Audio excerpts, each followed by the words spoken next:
Alors la génération Y est définitivement prête à travailler autrement. Je pense même qu'elle en a très envie et qu'elle réclame aux entreprises d'évoluer.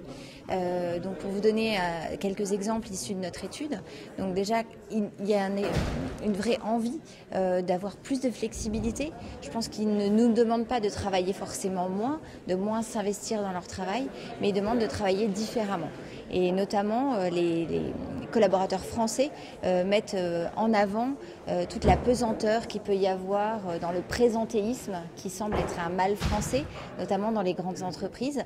Et donc ils aimeraient vraiment que leurs aînés, leurs managers arrivent un petit peu à faire une mutation sur ce sujet et pouvoir plus regarder le travail effectué plutôt que le temps passé effectivement au bureau.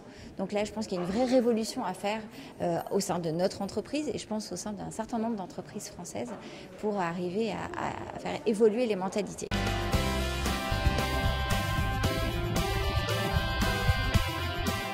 Dans notre groupe, en tout cas, je suis pas sûre que les anglo-saxons travaillent plus que les Français.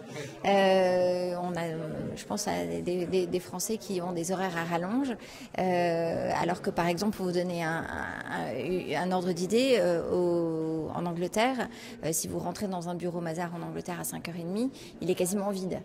Si vous rentrez dans un bureau Mazars à Paris à 5h30, les gens commencent leur deuxième journée. Donc là, il y a un biais culturel. Donc c'est vrai que je pense que les Français ont besoin de travailler différemment, peut-être de plus faire rentrer de la flexibilité du travail à la maison, aussi de gérer certains moments de sous-staffing qu'on peut avoir dans nos activités et de laisser les gens chez eux. Voilà, il faut qu'il y ait de la confiance aussi dans la relation et de dire que c'est pas parce que les gens sont à l'intérieur de l'entreprise qu'ils vont travailler plus et on peut leur faire confiance pour travailler quand ils sont par exemple chez eux dans le cadre d'un télétravail.